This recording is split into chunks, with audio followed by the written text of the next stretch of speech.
Père. Bonjour. Alors, vous avez été choisi comme intervenant pour la conférence France As-tu abandonné tes entrepreneurs dans le cadre de tout un programme 2014, donc Xerfi Canal est partenaire. Un choix on ne peut plus logique vu votre parcours, vous qui êtes souvent qualifié de serial entrepreneur par la presse. Vous avez notamment fondé Business Objects et Kiala. Et plus récemment, vous avez fondé un mouvement politique, Nous Citoyens.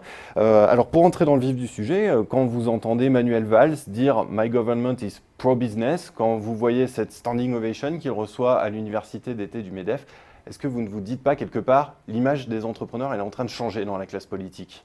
Moi, je crois, et c'est une bonne chose évidemment, on ne peut que s'en féliciter. Cela dit, on peut s'étonner aussi de voir qu'un Premier ministre en exercice qui dit « j'aime l'entreprise » et qu'on considère ça comme quelque chose d'exceptionnel, c'est quand même assez étonnant dans un pays développé. Dans n'importe quel autre pays développé, ça serait un événement d'une banalité absolue. On rigolerait, on dirait évidemment, l'entreprise c'est nécessaire, c'est indispensable pour créer des emplois. Donc effectivement, en France, on vit dans un contexte très particulier où la classe politique, depuis maintenant trop longtemps, est complètement coupée du monde économique. Elle est dominée par des politiques de carrière qui commencent à 26 ans comme maire de Neuilly et qui n'arrivent pas à s'arrêter, et ou par des fonctionnaires, alors de qualité, mais beaucoup trop nombreux en politique, qui sont pratiquement 3 fois plus nombreux que ce qu'ils ne représentent dans la société civile. Et donc des gens très coupés du monde économique, avec des conséquences malheureusement terribles pour l'emploi, en particulier dans le pays, et une déconnexion qui fait que quand le Premier ministre dit « j'aime l'entreprise et my government is pro-business », on s'étonne, et tant mieux, on est rassuré, mais on attend les actes, et les actes, ils ne sont pas encore là. Dans le même temps, quand il dit ça, on a le même gouvernement qui prépare la loi Hamon sur la cession des entreprises, qui était une bonne idée au départ parce qu'il s'agissait de permettre à des employés de reprendre une entreprise en difficulté, donc ça c'était bien, mais l'enfer est pavé de bonnes intentions. Au final, on va faire que toute entreprise en train d'être cédée en France va devoir passer par des procédures extrêmement contraignantes qui, dans beaucoup de cas, vont faire capoter la transaction. Donc il y a un décalage complet entre les paroles et les actes, malheureusement. Alors, néanmoins, est-ce qu'il n'y a pas, si vous le permettez, une part de com quand on dit que la France n'aime pas l'entrepreneuriat? Je reprends le dernier classement Deloitte, publié fin 2013, le classement Deloitte des startups au plus fort taux de croissance. Les startups françaises sont les mieux représentées. Bien sûr, les Français eux-mêmes aiment l'entrepreneuriat. D'ailleurs, il y a des statistiques qui vont même plus loin que ça, qui sont étonnantes.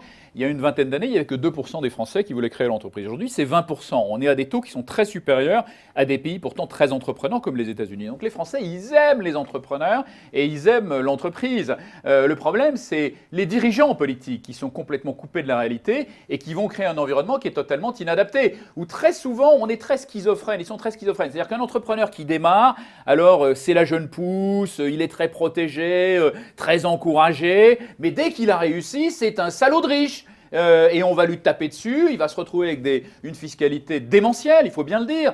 Ça a été très bien montré par Fondapol. Quand vous avez 100 de patrimoine aujourd'hui, vous aurez 30 dans 20 ans parce que vous avez une érosion considérable du patrimoine due à l'ISF et bien sûr le fait que vous devez payer avant un impôt sur le revenu, donc vous êtes en rendement négatif. Donc en France, effectivement, on a une classe politique totalement schizophrène. Un petit entrepreneur qui démarre, il est génial, il faut le protéger, il faut l'encourager, mais dès qu'il a réussi, c'est un salaud de riche et on le fait partir. Alors il y a un problème dans ces dispositifs, c'est un problème de niche, de cible. Le problème des dispositifs, c'est qu'effectivement, ils sont très encourageants quand on démarre, mais ils sont très décourageants ensuite. Très décourageants même dès que l'entreprise grandit. Parce que dès que l'entreprise grandit, elle est confrontée à un environnement qui est très difficile au plan à la fois des charges, on en a beaucoup parlé récemment, il est très difficile d'être rentable en France. Moi j'ai rencontré les patrons des principales ETI françaises qui ont réussi partout dans le monde, qui réussissent souvent en Allemagne, aux États-Unis, au Japon, et qui me disent le seul pays où on n'arrive pas à gagner de l'argent, c'est la France. Donc un pays qui a un poids des charges très lourd et puis un poids des réglementations extrêmement lourd aussi. La Fédération des industries mécaniques a montré qu'on est le pays où la complexité administrative est la plus élevée en Europe, avec les CE, les CHSCT et surtout tout le formalisme qui va autour.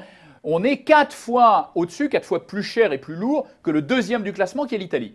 Donc, quand on veut grandir, on est confronté à tout ça. On est confronté à un droit du travail qui est une catastrophe, qui décourage l'embauche, qui fait qu'on a peur de signer un contrat de travail.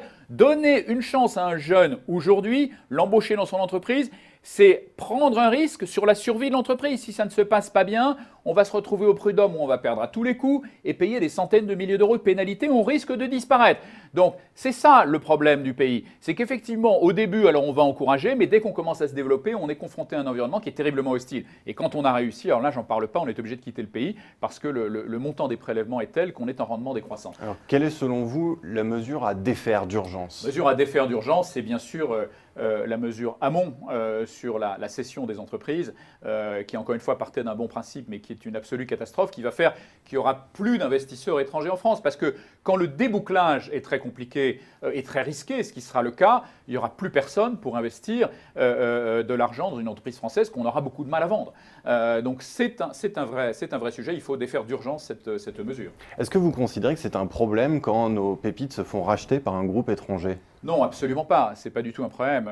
C'est au contraire une opportunité très souvent pour ces entreprises. Moi, ça a été le cas des 2 entreprises que j'ai fondées, qui ont été rachetées l'une par SAP et l'autre par UPS. Dans les 2 cas, ce sont devenus les centres de compétences mondiaux de ces 2 entreprises dans ces domaines-là. Et dans les 2 cas, les entreprises ont continué à se développer de façon considérable dans leur pays d'origine et à créer de très très nombreux emplois. Et c'est ce qui nous a permis, au contraire, d'accélérer les plans de développement et de pérenniser même dans certains cas l'entreprise. Donc, ce n'est pas du tout un problème.